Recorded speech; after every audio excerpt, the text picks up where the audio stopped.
ಇವತ್ತು ನಾನು ಮೈಸೂರು ಅರಸರಿಗೆ ಅವ್ರದ್ದೇ ಆದಂಥ ಒಬ್ಬ ಸಾಮಂತ ರಾಜನಿಂದ ವಿಷಪ್ರಹಸನ ಅಂದರೆ ವಿಷವನ್ನು ಹಾಕುವಂಥ ಅವರನ್ನು ಕೊಲೆ ಮಾಡೋದಕ್ಕೆ ವಿಷವನ್ನು ಹಾಕುವಂತಹ ಕೆಲಸ ಆಗುತ್ತೆ. ಅದು ಯಾರಿಂದ ಆಯಿತು, ಯಾಕಾಯಿತು ಅಂತ ಹೇಳ್ತೀನಿ. ಹಾಗೆ ಹಿಂದಿನ ವಿಡಿಯೋದಲ್ಲಿ ನಾನು ನೆಕ್ಸ್ಟ್ ವಿಡಿಯೋದಲ್ಲಿ ಹೇಳ್ತೀನಿ ಅಂತ ಎಲ್ಲ ಪ್ರಶ್ನೆಗಳಿಗೆ ಇವತ್ತು ಈ ವಿಡಿಯೋದಲ್ಲಿ ಉತ್ತರವನ್ನು ಕೊಡ್ತಾ ಹೋಗ್ತೀನಿ. ಆ್ಯಸ್ ಯೂಶ್ವಲ್ ಇದು ಸ್ವಲ್ಪ ಲೆಂತಿ ಆಗಿರುತ್ತೆ.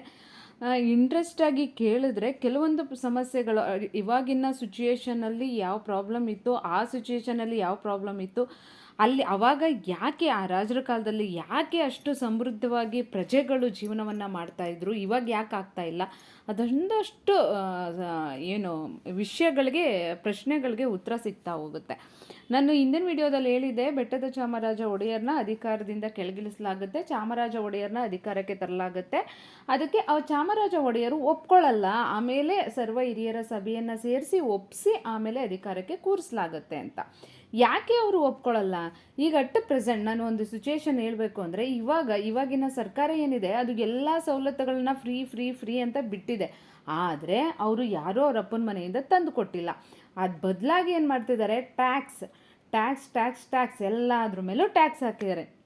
ಅದರಲ್ಲೂ ಈ ಬೆಂಗಳೂರಲ್ಲಿ ದೊಡ್ಡ ದೊಡ್ಡ ಸಿಟಿಗಳಲ್ಲಿ ಏನು ವಾಸ ಮಾಡ್ತಿರ್ತಾರೆ ಅವ್ರಿಗೆ ಅದರದ್ದು ಬಿಸಿ ತುಂಬ ತಟ್ಟುತ್ತೆ.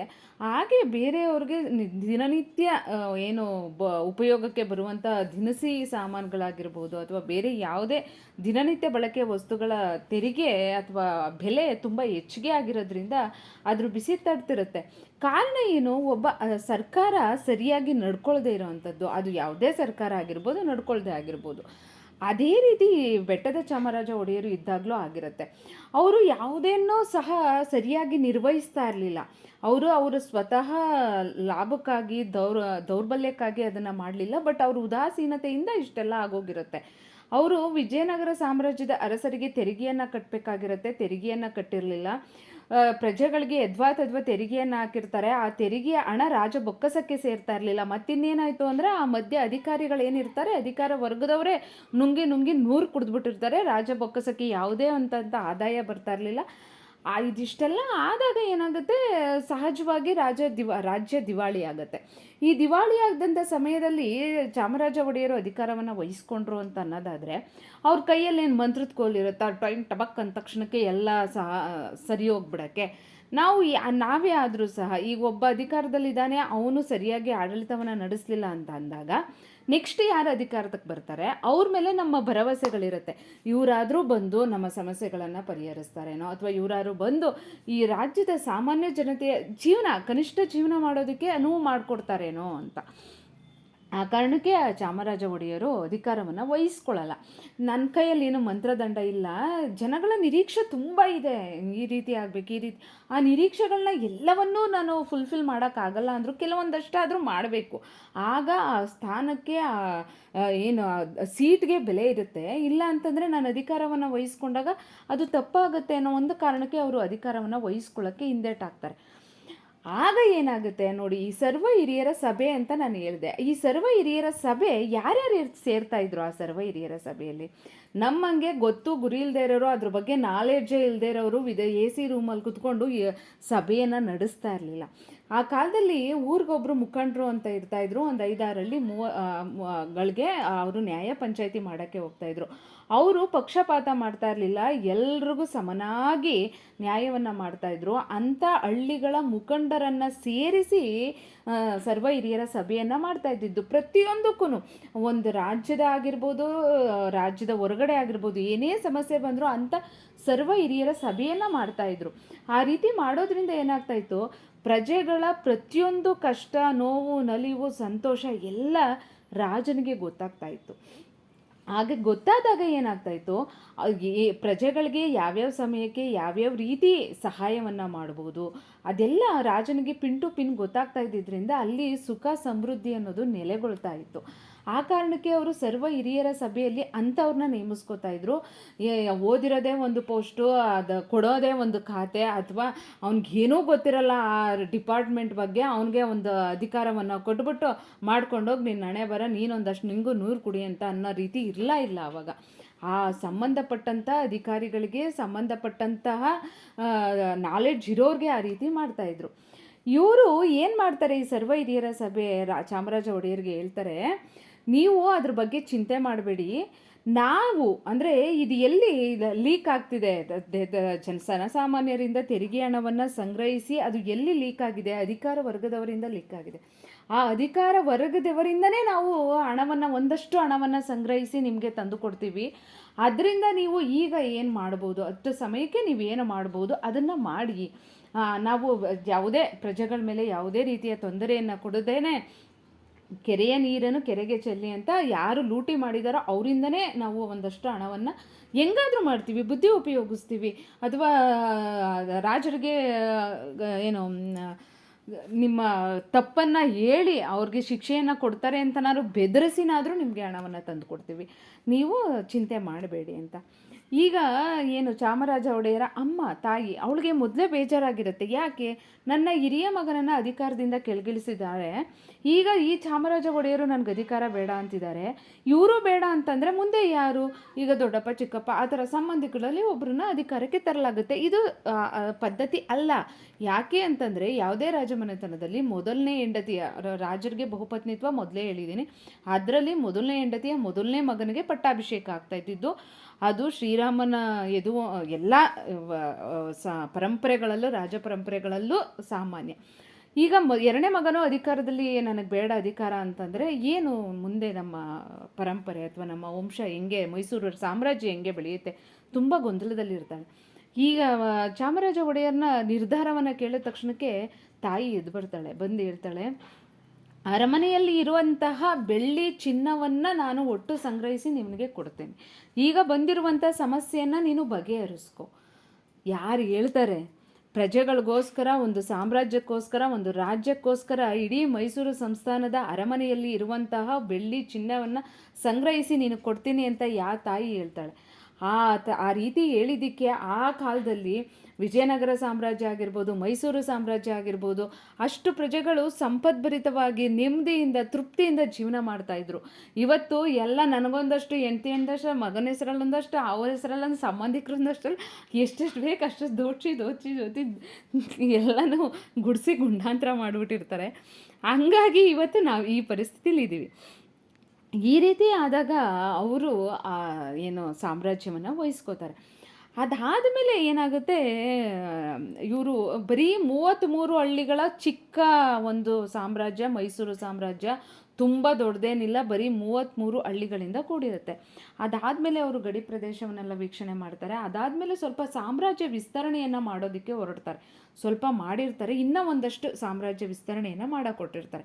ಯಾವ್ಯಾವ ಪ್ರದೇಶಗಳನ್ನು ವಶಪಡಿಸ್ಕೋತಾರೆ ಅಂತಂದರೆ, ನರಸೀಪುರದ ನರಸಿಂಹನಾಯಕನಿಂದ ಅಕ್ಕಿ ಹೆಬ್ಬಾಳು, ತಿರುಮಲ ರಾಜಯ್ಯನಿಂದ ರಂಗಸಮುದ್ರ, ಮಲ್ಲರಾಜಯ್ಯನಿಂದ ನರನಲ್ಲಿ, ಜಗದೇವರಾಯನ ಕಡೆಯಿಂದ ಅರಕೆರೆ, ತಲಕಾಡು ನಂಜರಾಜಯ್ಯನಿಂದ ಸೂಸಲೆ ಬನ್ನೂರು, ಗೋಪಾಲರಾಜನಿಂದ ದೊಡ್ಡ ಹೆಬ್ಬಾಳು, ಕನ್ನಂಬಾಡಿ ಕೃಷ್ಣಪ್ಪ ನಾಯಕನಿಂದ ನರಸೀಪುರ, ಪೆರಿಪಟ್ಟಣದ ನಂಜುಂಡ ಅರಸನಿಂದ ಸಿರಿಯೂರು, ಮೂವತ್ತೂರು, ಶ್ರೀಕಂಠರಾಜಯ್ಯನಿಂದ ಸರಗೂರು, ಅದಿನಾಡು, ರಂಗರಾಜಯ್ಯನಿಂದ ತೆಣಂಕಾಂಬಾಡಿ, ಉಮ್ಮತ್ತೂರು, ಹೀಗೆ ಇಷ್ಟೊಂದು ಪ್ರದೇಶಗಳನ್ನು ಅವರು ವಶಪಡಿಸ್ಕೊಂಡು ಇನ್ನೊಂದಷ್ಟು ಸಾಮ್ರಾಜ್ಯವನ್ನು ವಿಸ್ತರಣೆ ಮಾಡೋದು. ಇದೆಲ್ಲ ಲಾಸ್ ಆಗುತ್ತಲ್ವ ಯುದ್ಧ ಮಾಡಿದ್ರೆ? ಹೌದು, ಲಾಸ್ ಆಗುತ್ತೆ. ಹಾಗೆಯೇ ಅವರಲ್ಲಿದ್ದಕ್ಕಂಥ ಒಂದಷ್ಟು ಸೈನಿಕರು, ಒಂದಷ್ಟು ಏನು ಅವರಲ್ಲಿದ್ದಂತಹ ಒಂದಷ್ಟು ಸಂಪತ್ತು ಮೈಸೂರು ಸಾಮ್ರಾಜ್ಯಕ್ಕೆ ಸೇರೋದ್ರಿಂದ ಅಂಥ ಲಾಸ್ ಏನೂ ಆಗಲ್ಲ.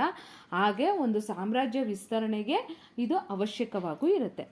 ಹೀಗಿರಬೇಕಾದ್ರೆ ಒಂದು ಸಲ ಏನಾಗುತ್ತೆ, ನಂಜುಂಡೇಶ್ವರನ ಒಂದು ಮಹೋತ್ಸವ ಅಂದರೆ ದೇವರ ಉತ್ಸವ ಇರುತ್ತೆ. ಆಗ ತಾಯಿ ಹೇಳ್ತಾರೆ, ನೀನು ಮತ್ತೆ ರಾಜ್ಯ ಸಾಮ್ರಾಜ್ಯವನ್ನು ವಿಸ್ತರಣೆ ಮಾಡೋಕ್ಕೆ ಅಂತ ಹೊರಟಿದೀಯಾ, ಈಗ ಹೊರಟಾಗ ಈಗ ಹತ್ರದಲ್ಲೇ ನಂಜುಂಡೇಶ್ವರನ ರಥೋತ್ಸವ ಇದೆ, ಹಾಗಾಗಿ ನೀನು ಆ ಟೈಮಲ್ಲಿ ಎಲ್ಲಿ ಯುದ್ಧದಲ್ಲಿ ಹೋಗಿರ್ತೀಯೋ, ಹಾಗಾಗಿ ನಾವು ಒಂದು ದರ್ಶನವನ್ನು ಮಾಡ್ಕೊಂಡು ಬಂದ್ಬಿಡೋಣ, ತಾಯಿ ಚಾಮುಂಡಿ ಹಾಗೆ ನಂಜುಂಡೇಶ್ವರನ ದರ್ಶನವನ್ನು ಮಾಡ್ಕೊಂಡು ಬಂದ್ಬಿಡೋಣ ಅಂತ.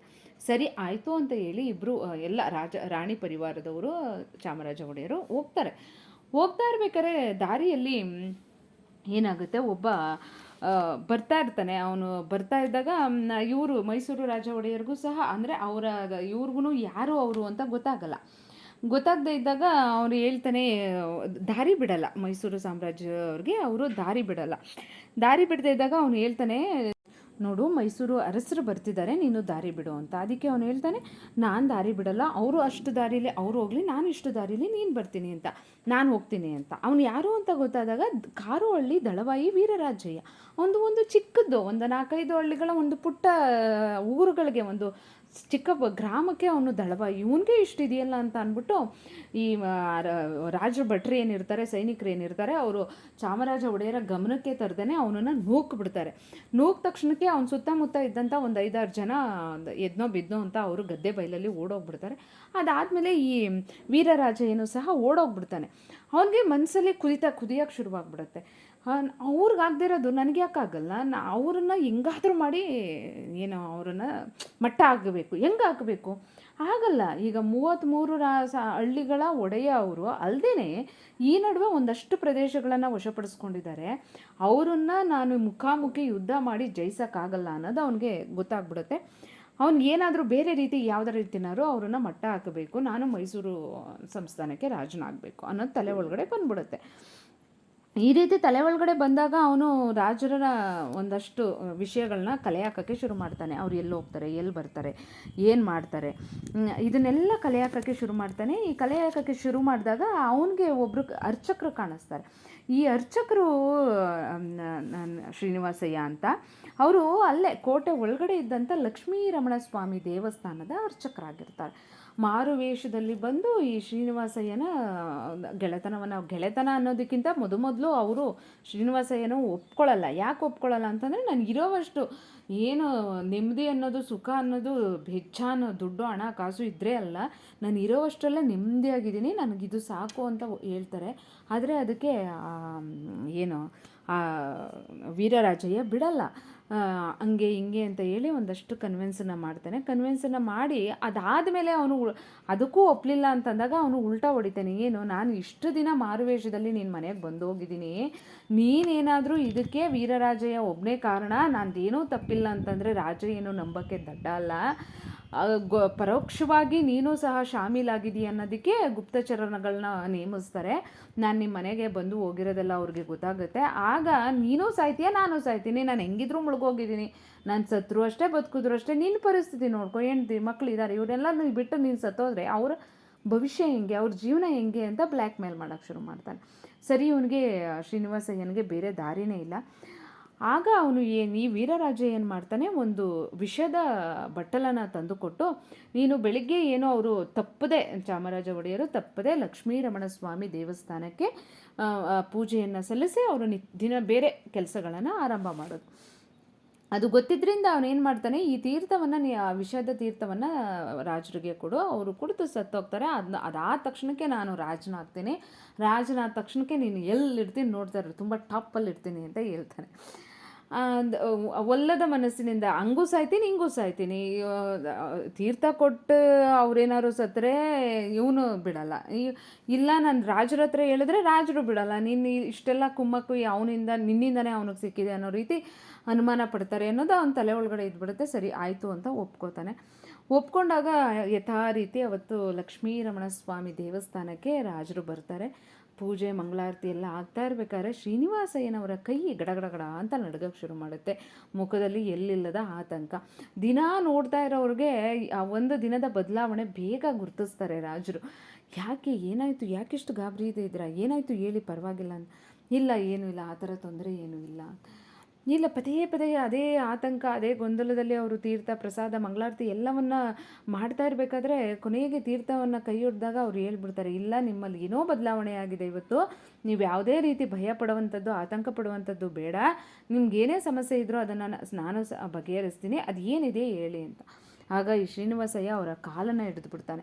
ತಪ್ಪಾಯಿತು ಮಹಾಸ್ವಾಮಿ, ಈ ರೀತಿ ಆಯಿತು ಅಂದರೆ ಈ ವೀರರಾಜಯ್ಯನಿಂದ ಇಷ್ಟೆಲ್ಲ ಅವಾಂತರಗಳಿಗೆ ಕಾರಣ ಆಯಿತು, ಇದರಲ್ಲಿ ನಂದೇನೂ ತಪ್ಪಿಲ್ಲ, ಹಂಗೂ ಒಂದು ವೇಳೆ ನಂದನ್ನು ತಪ್ಪು ಇದ್ದರೆ ನೀವು ಯಾವ ಶಿಕ್ಷೆಯನ್ನು ಕೊಟ್ಟರು ನಾನು ಅನುಭವಿಸೋದಕ್ಕೆ ಸಿದ್ಧ ಅಂತ ಹೇಳ್ತಾರೆ. ಆಗ ಏನು ಮಾಡ್ತಾರೆ ಚಾಮರಾಜ ಒಡೆಯರು, ಆ ದೇವರ ತೀರ್ಥವನ್ನು ತಗೋತಾರೆ. ಆ ಲಕ್ಷ್ಮೀರಮಣ ಸ್ವಾಮಿ ನನ್ನ ಮೇಲೆ ಅಷ್ಟು ಇದ್ದಿದ್ರೆ, ಅಂದರೆ ಏನು ನಂಬಿಕೆ, ಆ ಪ್ರೀತಿ, ಭಕ್ತಿ, ವಿಶ್ವಾಸ ಎಲ್ಲ ಇದ್ದರೆ ನನ್ನನ್ನು ಬದುಕಿಸ್ಲಿ ಅಂತ ಆ ತೀರ್ಥವನ್ನು ಕುಡಿತಾರೆ. ತೀರ್ಥವನ್ನು ಕುಡಿದ್ರೂ ಸಹ ಅವ್ರಿಗೆ ಏನೂ ಆಗಲ್ಲ. ತದನಂತರದಲ್ಲಿ ವೈದ್ಯೋಪಚಾರಗಳು ಸಹ ನಡೆಯುತ್ತೆ, ಇಲ್ಲ ಅಂತಲ್ಲ, ಆದರೂ ಸಹ ಏನೂ ಆಗಲ್ಲ. ಇದೇ ಕಥೆಯನ್ನು ನಾನು ಹಿಂದೆ ಒಂದು ತಿಮ್ಮಪ್ಪನ ವಿಡಿಯೋದಲ್ಲಿ ಒಬ್ಬ ಅಂಧನ ಬಗ್ಗೆ ಮಾಡಿದ್ದೆ. ಇದೇ ಸಮಯದಲ್ಲಿ ಆ ಕಥೆಯನ್ನು ತಿರುಮಲದಲ್ಲಿ ಹೇಳಿದ್ದು. ಈ ರೀತಿ ಆದಾಗ ಅವ್ರು ಏನು ಮಾಡ್ತಾರೆ ರಾಜ ಒಡೆಯರು ನೋಡಿ, ಶಿಕ್ಷೆಯನ್ನು ಕೊಡಬೇಕು. ಆ ಶಿಕ್ಷೆಯನ್ನು ಕೊಟ್ಟಿದ್ದಂಥದ್ದು ಜೀವನ ಪೂರ ನೆನಪಿರಬೇಕು. ಈ ವೀರರಾಜಯ್ಯನಿಗೆ ಅವರು ಶಿಕ್ಷೆಯನ್ನು ಕೊಡ್ತಾರೆ ಅಂದರೆ ಈ ವಿಷಯ ಶ್ರೀನಿವಾಸಯ್ಯ ತಪ್ಪನ್ನು ಒಪ್ಕೊಂಡಿರುವಂಥ ವಿಷಯ ವೀರರಾಜಯ್ಯನಿಗೆ ಗೊತ್ತಾಗೋದಕ್ಕಿಂತ ಮುಂಚೆ ಸೈನಿಕರು ವೀರರಾಜಯ್ಯನನ್ನು ಬಂಧಿಸ್ತಾರೆ. ಆ ಬಂಧಿಸಿದಂಥ ಅವನಿಗೆ ಕಿವಿ ಮೂಗನ್ನು ಕುಯ್ಯಿಸಲಾಗುತ್ತೆ. ಅವನನ್ನು ಡೈರೆಕ್ಟಾಗಿ ಸಾಯಿಸಲ್ಲ. ಯಾಕಂದರೆ ಯಾರು ಯಾವ ರೀತಿ ತಪ್ಪು ಮಾಡ್ತಾರೆ ಅವರು ಜೀವನ ಪರ್ಯಂತ ಆ ತಪ್ಪನ್ನು ಪಶ್ಚಾತ್ತಾಪವನ್ನು ನೆನೆಸ್ಕೊಂಡು ಕೊರಗಬೇಕು. ಆ ರೀತಿಯನ್ನು ಶಿಕ್ಷೆಯನ್ನು ವಿಧಿಸಿದ್ರೆ ಮಾತ್ರನೇ ಅದಕ್ಕೆ ಒಂದು ಇದಿರುತ್ತೆ. ಇಲ್ಲ ಅಂತಂದರೆ ಇಲ್ಲಿ ನಮ್ಮೆಲ್ಲ ತಪ್ಪು ಮಾಡ್ತಾರೆ, ಅತ್ಯಾಚಾರ ಮಾಡ್ತಾರೆ, ಇನ್ನೊಂದು ಮಾಡ್ತಾರೆ, ಅದು ಮಗದೊಂದು ಮಾಡ್ತಾರೆ, ತೊಗೊಂಡೋಗಿ ಜೈಲಲ್ಲಿ ಕೊಡ್ತಾರೆ. ಒಬ್ಬ ಒಳ್ಳೆ ಅವನು ಒಂದು ಸ್ವಲ್ಪ VIP ಲೆವೆಲ್ ಇದ್ದ ಅಂದರೆ ಅವ್ನು ಜೈಲಲ್ಲೂ ಎಲ್ಲ ರೀತಿ ಫೆಸಿಲಿಟಿ ಸಿಗುತ್ತೆ. ಇಲ್ಲಿರೋದು ಬದಲು ಅಲ್ಲಿರ್ತೀನಿ ಅಂತ ಆರಾಮಾಗಿರ್ತಾನೆ. ಈ ಥರ ಶಿಕ್ಷೆನ ಕೊಟ್ಟರು ಒಂದೇ, ಕೊಡದೇ ಇದ್ರು ಒಂದೇ. ಆದರೆ ಮೈಸೂರು ಸಂಸ್ಥಾನದಲ್ಲಿ ಆ ರೀತಿ ಆಗಲಿಲ್ಲ. ಒಳ್ಳೆ ರೀತಿಯ ಶಿಕ್ಷೆಯನ್ನು ಕೊಡ್ತಾರೆ. ಹಾಗೇ ಈ ಶ್ರೀನಿವಾಸಯ್ಯನಿಗೆ ಏನು ಮಾಡ್ತಾರೆ ಅಂತಂದಾಗ ಅಲ್ಲಿರೋರೆಲ್ಲ ಹೇಳ್ತಾರೆ ಇವನಿಗೂ ಸಹ ಮರಣದಂಡನೆಯನ್ನು ಕೊಡಬೇಕು ಅಥವಾ ಇವನಿಗೂ ಕಠಿಣವಾದ ಶಿಕ್ಷೆಯನ್ನು ಕೊಡಬೇಕು ಅಂತಂದಾಗ ಚಾಮರಾಜ ಒಡೆಯರು ಹೇಳ್ತಾರೆ ಇವನಲ್ಲಿ ತಪ್ಪಿಲ್ಲ. ಆರ್ಥಿಕ ಪರಿಸ್ಥಿತಿ ಇರ್ಬೋದು ಅಥವಾ ಅವನ ಬಲವಂತಕ್ಕೆ ಇವರು ಒಪ್ಕೊಂಡಿರ್ಬೋದು. ಹಾಗಾಗಿ ಇವ್ರನ್ನ ತಪ್ಪಿತಸ್ಥರು ಅಂತ ಹೇಳೋದ್ರಲ್ಲಿ ಅರ್ಥ ಇಲ್ಲ. ಹಾಗಾಗಿ ಇವ್ರಿಗೆ ಏನು ಮಾಡ್ಬೋದು ಅಂತ ಅಂದಾಗ ಇಲ್ಲಿಂದ ಅವ್ರನ್ನ ಕನ್ನಂಬಾಡಿಯ ಗೋಪಾಲಕೃಷ್ಣ ದೇವಾಲಯಕ್ಕೆ ವರ್ಗಾವಣೆ ಮಾಡಿಬಿಡೋಣ. ಅದ್ರ ಜೊತೆಗೆ ಒಂದಷ್ಟು ಅವನಿಗೆ ಜೀವನ ನಿರ್ವಹಣೆಗೆ ಮತ್ತೊಂದಷ್ಟು ಸವಲತ್ತುಗಳನ್ನು ಕೊಟ್ಟು ಕನ್ನಂಬಾಡಿಯ ಗೋಪಾಲಕೃಷ್ಣ ದೇವಾಲಯಕ್ಕೆ ಕಳಿಸಲಾಗುತ್ತೆ. ಯಾಕೆ ಹಿಂಗೆ ಮಾಡಿದ್ರಿ ಅಂತಂದಾಗ ಒಬ್ಬನಿಗೆ ಅವನ ತೀರಾ ಅವಶ್ಯಕತೆ ಇದ್ದಾಗ ಅವನು ಅದನ್ನು ಫುಲ್ಫಿಲ್ ಮಾಡ್ಕೊಳಕ್ಕಾಗದೇ ಇದ್ದಾಗ ಅಷ್ಟೇ ಇಂಥ ಕೆಲಸ ಮಾಡೋವಂಥದ್ದು. ಎಲ್ಲ ಇದ್ದು ತಪ್ಪು ಮಾಡಿದ್ರೆ ಅದು ತಪ್ಪು ಅಂತಾಗುತ್ತೆ. ಆದರೆ ಎಲ್ಲ ಅವನ ಅವಶ್ಯಕತೆಗಳಿಗೋಸ್ಕರ ಇವನು ತಪ್ಪು ಮಾಡಿದ್ದಾನೆ, ಒಂದು ಸಲ ಕ್ಷಮಿಸೋದ್ರಲ್ಲಿ ತಪ್ಪೇನಿಲ್ಲ ಅನ್ನೋ ಒಂದು ಅರ್ಥದಲ್ಲಿ ಅವನಿಗೆ ಕ್ಷಮಾಪಣೆಯನ್ನು ಕೊಡಲಾಗುತ್ತೆ. ಇದು ಚಾಮರಾಜ ಒಡೆಯರ ಔದಾರ್ಯ ಅಂತ ಹೇಳ್ಬೋದು.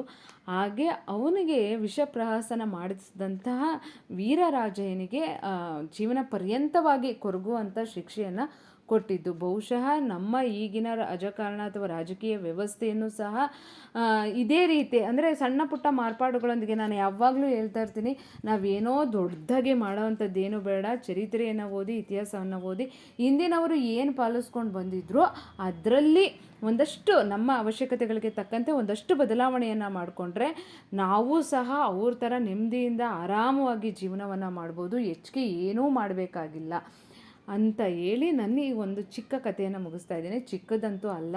ಯಾರು ದಯವಿಟ್ಟು ನೋಡೋದವರು ಇಷ್ಟ ಆದರೆ ಒಂದಷ್ಟು ಜನಕ್ಕೆ ಶೇರ್ ಮಾಡಿ, ಇಷ್ಟ ಆಗಲಿಲ್ಲ ಅಂತ ಅಂದರೆ ಡಿಸ್ಲೈಕ್ ಮಾಡಿ. ಆ್ಯಸ್ ಯೂಶ್ವಲ್ ಎಲ್ಲರೂ ನಮ್ಮ ಯುವಕರು ಅಥವಾ ಯುವತಿಯರು ಏನಿದ್ದಾರೆ ಅವರು ಏನಾದರೂ ಮಾಡಬೇಕು ನಮ್ಮ ದೇಶಕ್ಕೆ ಅಥವಾ ನಮ್ಮ ಜನಕ್ಕೆ ಅಂತ ಅಂದ್ಕೊಂಡ್ರೆ ಈಗಿನ ರಾಜಕೀಯ ವ್ಯವಸ್ಥೆಯನ್ನು ಬದಲಾವಣೆ ಮಾಡೋದ್ರ ಮುಖಾಂತರನೇ ಆಗುತ್ತೆ ಅಥವಾ ಅಧಿಕಾರದಲ್ಲಿರೋರು ನ್ಯಾಯ ನಿಷ್ಠೆಯಿಂದ ನಡ್ಕೊಳ್ಳೋದ್ರಿಂದ ಆಗುತ್ತೆ ಅಂತ ಅನ್ನೋದು ನನ್ನ ಅಭಿಪ್ರಾಯ. Thank you.